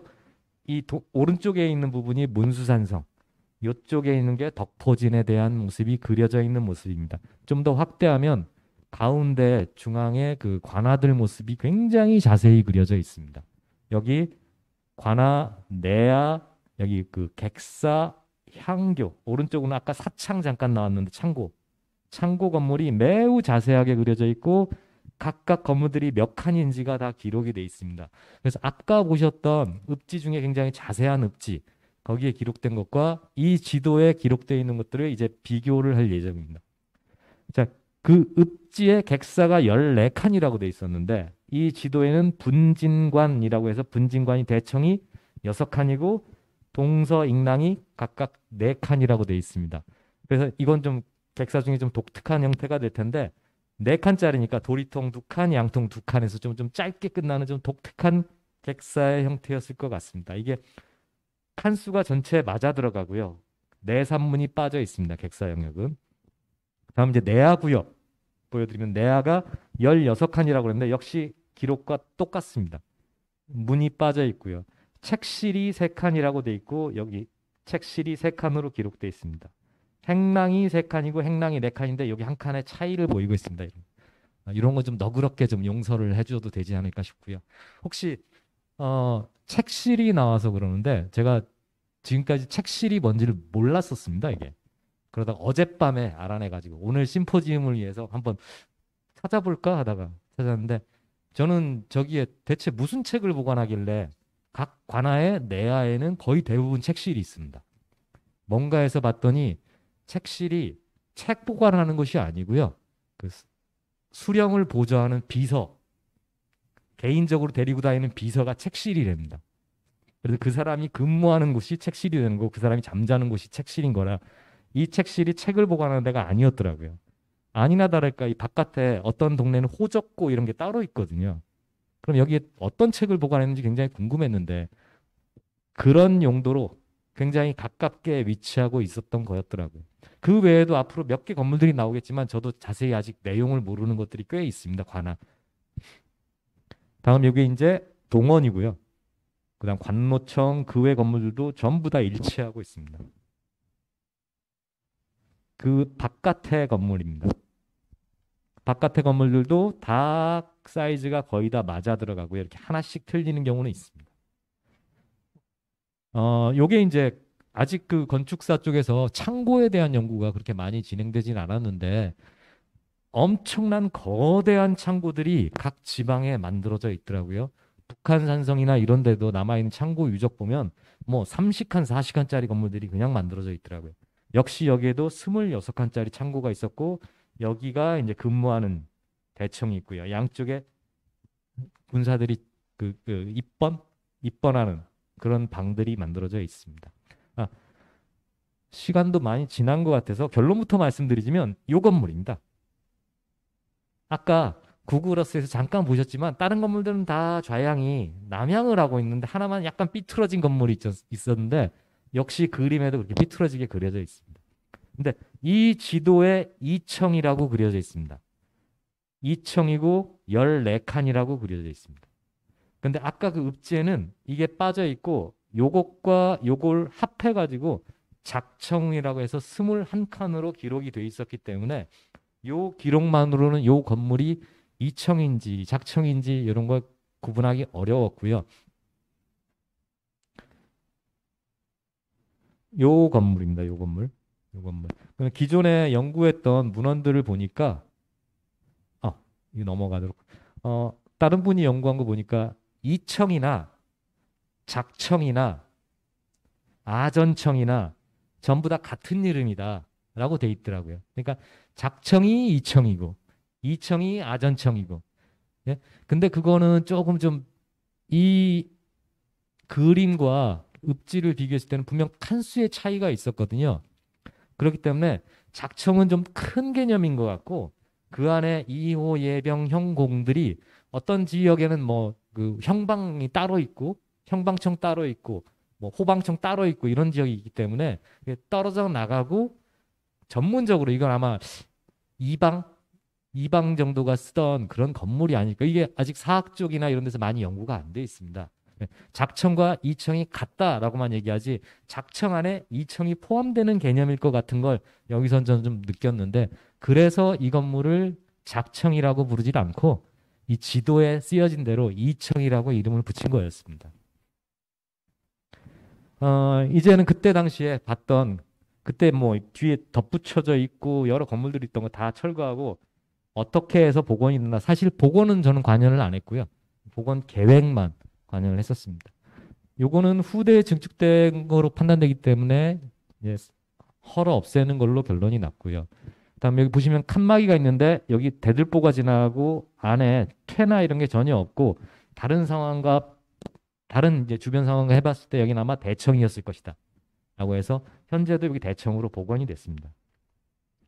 다음에 요 흔적들이 계속 있었는데 이게 지금 현재 복원된 데는 뇌록이나 이런 거 칠하지 않고 전혀 단청을 안 한 걸로 복원이 돼 있는데 아마 더 연구가 있었겠죠. 페인트를 칠했다고 판단했다든지 그래서 없앴는지 현재는 이런 색깔은 칠하지 않았습니다.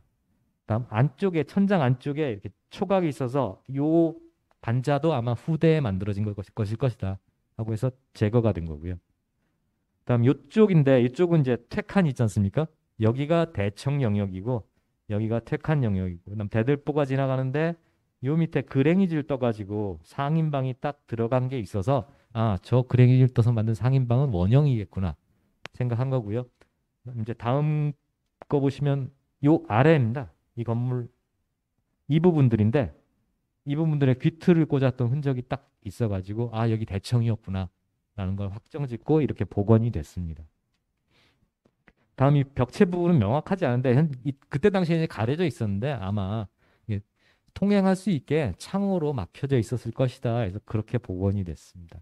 다음 제일 왼쪽 칸인데 상부 이 반자 상부에 검게 그을음이 진 게 워낙 많아가지고 이 부분은 보통 사람들이 쓰는 실이 아니라 부엌이었을 가능성이 크구나 해서 부엌으로 복원됐습니다. 이 그림은 대현 건축에서 그린 그림이고요.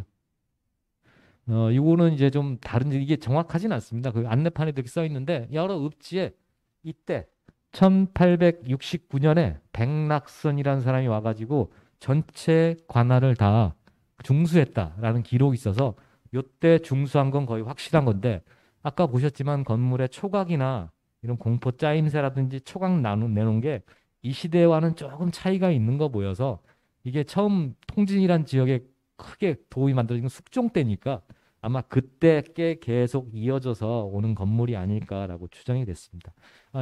그 통진부에 대한 건 이상으로 마치도록 하고요. 그 지도에 또 다른 거네요. 향교인데 현재 복원된 향교고요. 복원 6.25 사변 때 많이 불타고 여기 대성전은 그대로 남아 있습니다. 현재 경기도 문화의 자료로 지정되어 있는데 여기 이제 앞에 루각이 하나 만들어졌는데 옛날 지도에는 루각이 없이 그냥 산문으로 되어 있더라고요. 그런 부분이 차이가 있는 걸 볼 수 있습니다. 이쪽은 아직 복원이 안 됐고요. 서재는 아직 복원이 안 됐습니다. 다음 이게 이제 문수산성의 모습인데 현재 문수산성은 복원이 안 되고 지금 복원 한참 추진 중인 걸로 알고 있습니다. 그래서 이런 자료들이 크게 도움이 되지 않을까 싶습니다. 그다음 그 그림의 아래쪽 덕포진에 대한 부분인데 현재는 이쪽 진지 부분만 국가사적으로 지정이 돼 있습니다. 그리고 여기 진짜 본체가 있는 데는 뭐 이제 그 고을 마을로 돼 있는데 제가 이걸 준비하다가 처음 본 건데 여기는 그냥 진이거든요. 나루토 진 할 때 그 진영인데 여기에 객사가 3칸짜리가 있더라고요. 우리가 알고 있는 객사는 고을에만 있는 걸로 알고 있었는데 이게 진에도 객사가 있을 수 있구나라는 걸 이번에 처음 봤습니다. 이게. 그 지도에 대한 건 이 정도고요. 이 지도와 함께 국립중앙박물관에 묶여 있는 지도들 그거 이제 잠깐 보고 넘어가도록 하겠습니다. 이게 이제 같이 있는 임시를 표현한 지도입니다. 이 지도가 어떻게 국립중앙박물관에 소장됐는지 어떻게 묶여진 건지 이런 건 전혀 밝혀진 바가 없습니다. 아직까지도. 그래도 이제 건축 쪽에서는 상당히 그 좋은 자료가 될 만한 거여서 지금 소개시켜 드리는 거고요. 요게 1872년 지방도에 있는 임실이고 요게 이제 그 중앙도서관에 있는 지도입니다. 굉장히 2개만 합하면 매우 자세하게 동네 읍의 모습을 알 수 있도록 기록이 되어 있습니다.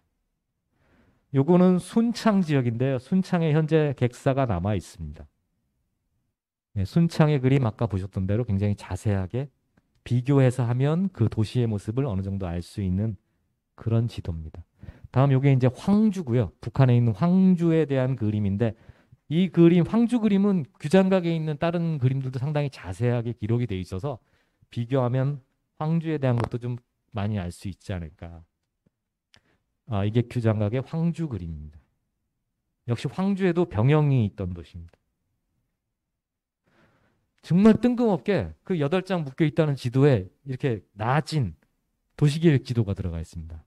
이건 정말 왜 이게 들어갔는지 감을 잡을 수가 없는 특이한 거라고 할 수 있고요. 이게 아직 잘 안 알려진 것 같습니다. 청주 지도인데 역시 이거 중앙부만 표현한 거고요. 훨씬 큰 지도입니다. 청주 지도고 여기 청주 병영이고요. 청주 목사 관하 그 외에 객사 이렇게 있는 지역 굉장히 자세한 지도인데 청주 지도가 좀 이 지도가 좀 안 알려져 있는 것 같아서 한번 가지고 나와봤습니다. 이게 1872년 지방도인데 요 지방도에 비해서는 굉장히 더 자세한 걸 알 수 있습니다. 청주에 대한. 이건 울릉도고요. 울릉도 지도 처음 봤습니다. 이거는 용만이라는데 압록강이고요. 저도 처음 들어보는 지역이어서 잘 모르겠습니다. 이게 이제 밀양 지도입니다. 밀양인데 저희 학회에서 권순강님 그다음에 이호열 교수님께서 요 지도를 가지고 이미 학회 논문 하나 내신 게 있더라고요. 이렇게 그래서 새로운 지도가 이렇게 하나만이라도 발견되면 요 하나 가지고 기존에 잘 몰랐던 어떤 이미 도시 체계가 다 파괴가 됐기 때문에 그런 도시 체계를 다시 알아볼 수 있는 그런 좋은 자료들이 아닐까 해서 오늘 그걸 소개하는 걸로 마치겠습니다. 그리고 이 그림은 현재 아까 그 통진의 이청이 여기 있고요. 향교가 여기 있고 여기가 객사터입니다. 아직까지 개발이 안 되고 비어 있어서요. 강화도 가기 전에 복원을 해놓으면 사람들이 한 번씩 구경하고 가지 않을까 싶은데 김포시장님께서 의지를 갖고 빨리 좀 해주셨으면 합니다. 네, 이상입니다.